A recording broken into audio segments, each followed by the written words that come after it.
வணக்கம். இன்றைக்கு நான் பாகற்காய் கறி செய்ய போறேன். அதுக்கு நான் 4 பச்சை பாகற்காய் எடுத்திருக்கிறேன். இது கொஞ்சம் கைப்புத்தன்மை கூடவாயிருக்கும். அதை கைப்பில்லாம எப்படி நான் செய்யறேன்னு பார்ப்போம் வாங்கோ. இதை முதல் நான் சின்ன வெட்டி எடுக்க போறேன். இந்த பாகற்காயை வெட்டி போடுறதுக்கு நான் கொஞ்சம் தண்ணி எடுத்து அதுக்குள்ள கொஞ்சம் கட்டி உப்பு சேர்க்கிறேன். இந்த பாவக்காயை இந்த சைஸ்ல வெட்டி 2 தண்ணியில கழுவி எடுத்து வச்சிருக்கிறேன். இந்த பாவக்காயை கூட்டி வைக்க போறேன். அதுக்கு நான் பெரிய வெங்காயம் வெட்டி வச்சிருக்கிறேன். அதோட உள்ளி பச்சை மிளகாய் வெட்டி வச்சிருக்கிறேன். இதை இந்த பாவக்காய்க்கு இப்ப சேர்க்க போறேன்.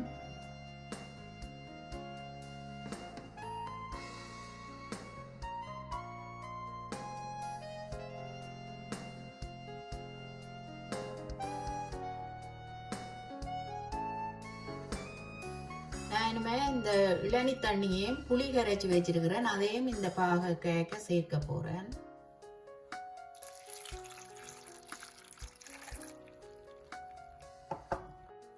அடுத்தது புளியை சேர்ப்போம்.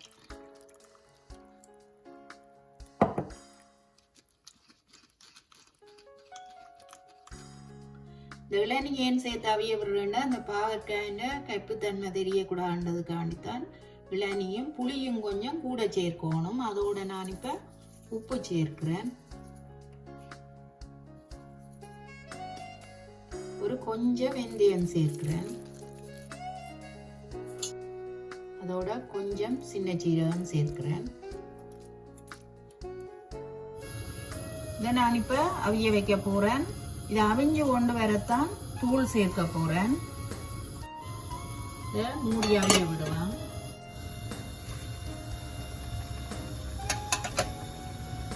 இந்த பாகற்காய் நல்லா கொதிச்சு அவிஞ்சு கொண்டு வருது. இந்த நேரத்துல நான் 3 தேக்கரண்டி தூள் சேர்க்க போறேன்.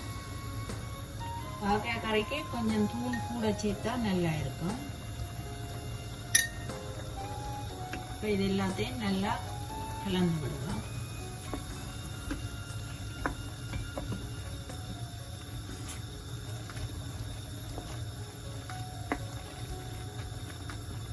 இப்ப இது கொஞ்ச நேரம் அவியட்டும் பார்க்கலாம். இப்ப விட்ட இளநி தண்ணி புளி எல்லாம் நல்லா வத்தி அவிஞ்சு கொண்டு வந்துக்குது பாகக்காய். நான் இனிமே இந்த பாகக்காய் கச்சல் தன்மை தெரியாம இருக்கிறதுக்கு நான் 2 சர்க்கரை கட்டியும் அதோட தேங்காய் பால் பவுடர் கொஞ்சம் கரைச்சி எடுத்து வச்சிருக்கிறேன். அதையும் இதோட சேர்க்க போறேன்.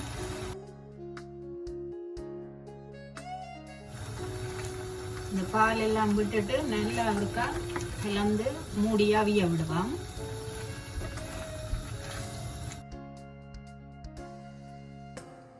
பாகற்காய் இப்ப நல்லா வறண்டு அவிஞ்சு வந்துட்டுது. நான் இதை ரக்கி எடுக்க போறேன். இதுக்கு பழப்புளி தான் விட வேணும். மற்ற தேசிக்காய் புளி இதுக்கு சேர்க்க கூடாது. அதோட நான் இளநி தண்ணி மற்றது 2 சர்க்கரை கட்டி சேர்த்த நாடி ஒரு கப்பும் தெரியல. உப்பு உரைப்பு எல்லாம் நல்ல அளவா வந்திருக்குது. நான் இதை இப்ப ரக்கி எடுக்க போறேன். நான் இதை கூட்டி வச்ச நாடி கொஞ்சம் வெங்காயம் கருவேப்பிலை தாளிச்சு இதோட சேர்க்க போறேன். தாளிக்கிறதுக்கு இப்ப கொஞ்சம் கடுகு சேர்ப்பேன். அதோட கொஞ்சம் பெருஞ்சீரகம் சேர்ப்பேன். வெங்காயம் கொஞ்சம் சேர்ப்பேன்.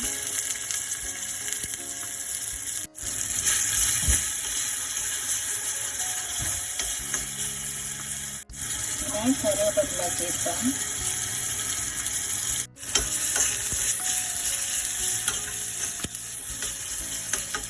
பொரிக்கட்டும். இப்போ தாளின்னு நல்லா பொரிஞ்சிட்டது. நான் இதை ரக்கி எடுத்து இந்த பாகற்காய் கறியை சேர்க்க போறேன்.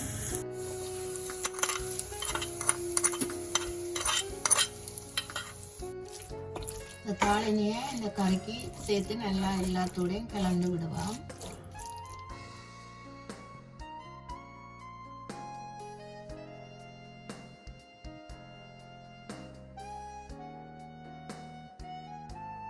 இந்த பாவக்காய் கறியை நான் வதக்கி செய்யாமல் அம்மாவே வந்து எப்படி கூட்டி செய்து வச்சினமோ அதே மாதிரி நானும் செய்து எடுத்திருக்கிறேன். இந்த ரெசிபி உங்களுக்கு பிடிச்சிருந்தா எங்கள் சேனலுக்கு ஆதரவை தாங்கோ. நன்றி.